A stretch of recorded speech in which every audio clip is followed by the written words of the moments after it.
Your Majesty, distinguished guests, freedom of speech and expression, freedom of worship, freedom from want and freedom from fear. With these words, Franklin Roosevelt defined a world based on the fundamental concept that all people, everywhere in the world, have the right to live free from the scourge of poverty, at peace with themselves and with their neighbors. A world where everyone has the right to earn a living wage. A world where the voice of the poor stands on equal footing with that of the rich and powerful. On this, the 12th day of May 2012, we honor a man who has dedicated his life to this vision by presenting the International Franklin Delano Roosevelt for Freedoms Award to Mr. Luiz Inácio Lula da Silva, or as everyone else knows him, Lula. The son of peasants born in the Dust Bowl of northeastern Brazil, Lula has known one constant in his life, the need to work. It was this reality that led his mother to travel 1900 miles on the back of a flatbed truck to the slums of Sao Paulo when he was only 7 years old. And this reality that led him to shine shoes and sell candy on the street to help his single mother support him and his 7 siblings. At the age of 14, with only a 5th grade education, he left school to work at a screw manufacturing plant that enrolled him in a technical school where he qualified as a lathe operator. Lula would spend the rest of his adolescence working in a sheet metal plant, where at 19 he lost his little finger on a graveyard shift. These struggles and the encouragement of his older brother, Frei Chico, led him to make one of the most important decisions in his life, to join the labor movement. In those days, when Brazil was ruled by a military government, championing labor was a dangerous activity. Yet, Lula persisted and became president of the Metal Workers Union of São Bernardo do Campo, an industrial city in the Sao Paulo metropolitan area. By 1980, he had become a national figure, defying the generals and the bosses through a series of illegal strikes that practically shut down Brazil's industrial sector. He was arrested as a threat to Brazil's national security and spent 30 days in jail. And later, he would be tried, and only after a few years would his conviction be overturned. If anything, his arrest inspired Lula to work even harder for the rights of labor, and in 1980 he joined an effort to found the Partido dos Trabalhadores, or Workers' Party. From 1982 on, the Workers' Party fielded candidates in every election. In 1986, Lula achieved his first political victory by gaining a seat in the Brazilian Congress, with the best electoral result for a deputy in Brazilian history. In 1989, he decided to run for national office in the first democratic elections for president since 1960. He lost, but would run for president again and again. His critics dismissed him as unelectable, but Lula refused to give up.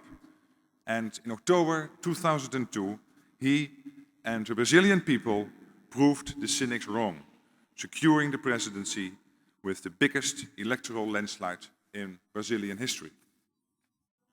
Since that day, Brazil, and indeed the rest of the world, has never been the same.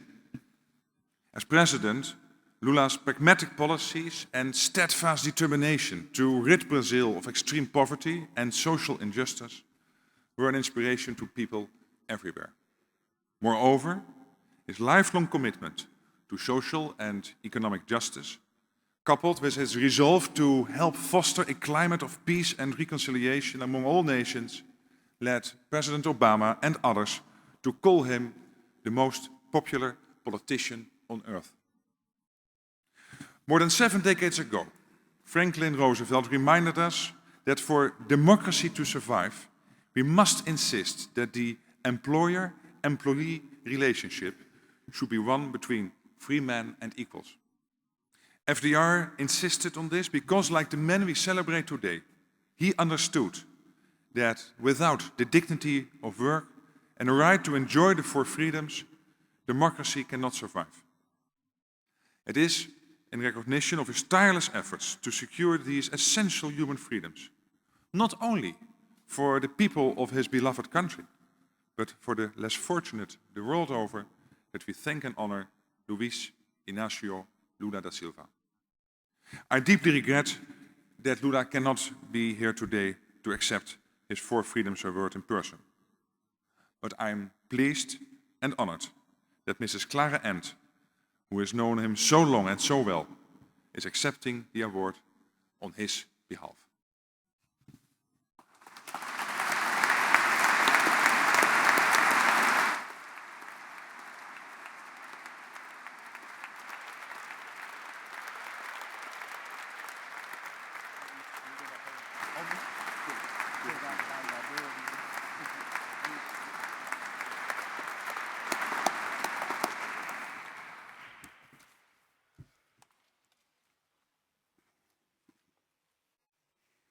Majesty,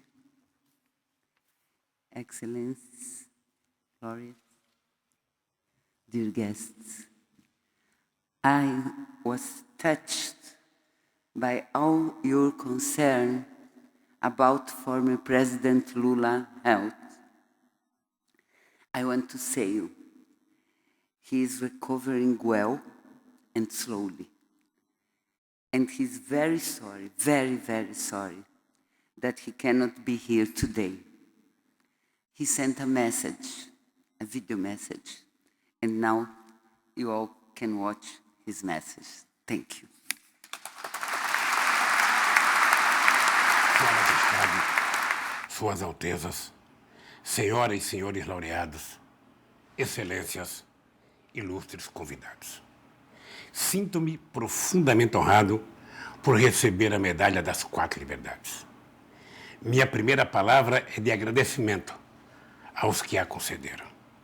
Senhora Ana Eleonora Roosevelt. Ao saudá-la, cumprimento a todos que há 30 anos se dedicam a reconhecer o trabalho dos que ajudam a consolidar as liberdades pelo mundo. Lamento muito, mas muito mesmo, não estar junto com vocês nesta cerimônia. Minhas senhoras e meus senhores, para um homem público que orientou desde cedo sua vida na luta pela democracia e pela justiça social, é uma honra receber esta medalha. Honra ainda maior porque estou na companhia de homens e mulheres agraciados por sua notável ação humanizadora.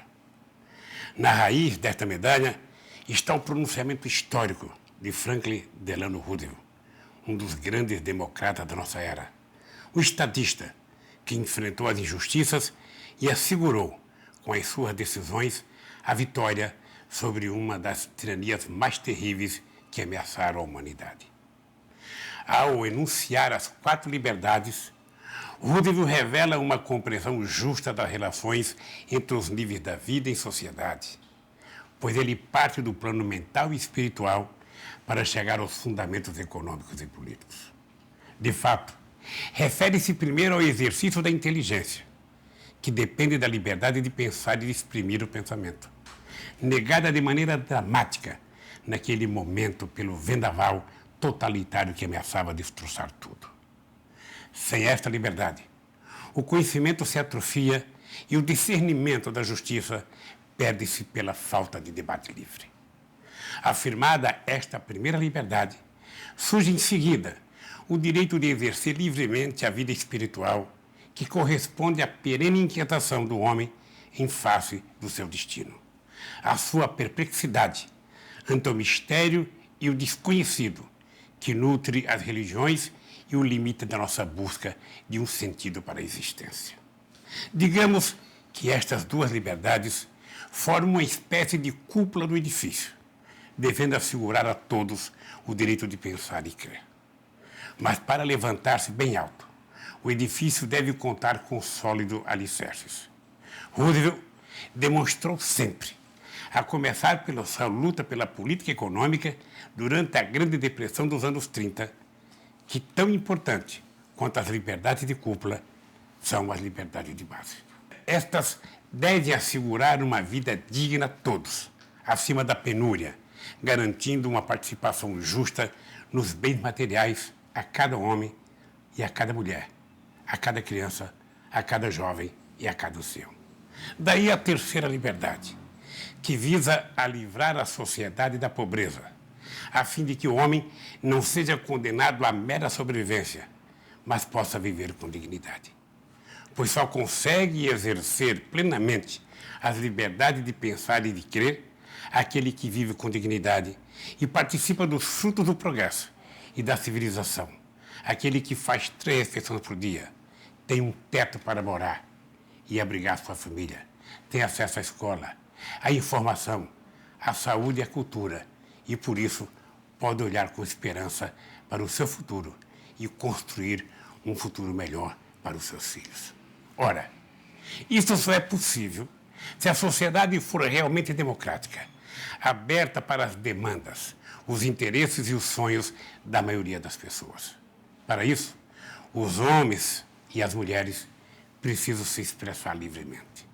Não podem estar sujeitos a diversas formas de opressão que paralisam ou anulam o direito de pensar e de agir livremente. Não podem estar submetidos ao medo, aos abusos, às arbitrariedades, esteio dos regimes políticos baseados na força. Nesse instante, chegamos ao fundo do pensamento de Roosevelt. O coroamento das 4 liberdades é a defesa da democracia, ameaçada naquele tempo pela expansão do fascismo. Como reflexão à margem, convém lembrar que a liberdade pode não ser fácil, porque para exercê-la são indispensáveis a capacidade de iniciativa e o senso de responsabilidade. Isso pode levar muitos à tentação de renunciar a ela, transferindo as decisões a alguma instância dominadora. No entanto, sabemos que é preciso assumi-la, por mais trabalho que ela exija, pois só ela permite viver em sociedade de maneira realmente humana. Senhoras e senhores, as liberdades defendidas por Roosevelt são, por assim dizer, o resumo das condições necessárias para uma vida plena. Mas sabemos que, muitas vezes, elas não estão presentes na vida dos povos. Muitos não têm a liberdade de pensar. Frequentemente, a liberdade de crer é atropelada. Cerca de 1 bilhão de homens, mulheres e crianças, segundo os números da FAO, ainda vão dormir todas as noites com fome. Algo que deve chocar a todos nós e não nos deixar dormir tranquilos. Em muitos países, a democracia não existe ou apenas paga tributo à formalidade. O grande desafio que temos todos no século XXI é garantir que as 4 liberdades estejam efetivamente presentes na vida de todos os homens e mulheres. Sou otimista. Quando olho para trás e vejo que o Brasil progrediu reduzindo as desigualdades sociais e regionais, tenho razões para ser otimista. Quando olho para trás e vejo que milhões de pessoas participaram diretamente da definição de políticas públicas e elegeram pela primeira vez uma mulher para conduzir a nação brasileira, tenho razões para ser otimista. Quando olho para trás e vejo que hoje países independentes e democráticos são muito mais numerosos do que na época em que Roosevelt levantou sua voz e afirmou sua liderança, sinto que tenho razões para ser otimista. Quando olho para trás e vejo que os países pobres e as nações emergentes afirmam cada vez mais os seus direitos, contribuindo para democratizar a governança global, tenho razões para ser otimista. E quando hoje olho ao meu redor e vejo que nos 4 cantos do mundo há, nesse momento, milhões e milhões de homens e mulheres que não se deixam dobrar pela opressão e pelas dificuldades, sinto-me reconfortado. Tenho motivos para encarar o futuro com otimismo. Por isso, entendo que esta medalha é não apenas um alto prêmio, mas também um estímulo para continuar trabalhando com tenacidade e firmeza pela humanização de todas as pessoas. Como disse o grande escritor alemão e universal que foi Goethe, só merece a liberdade e a vida quem luta por elas cada dia. Muito obrigado.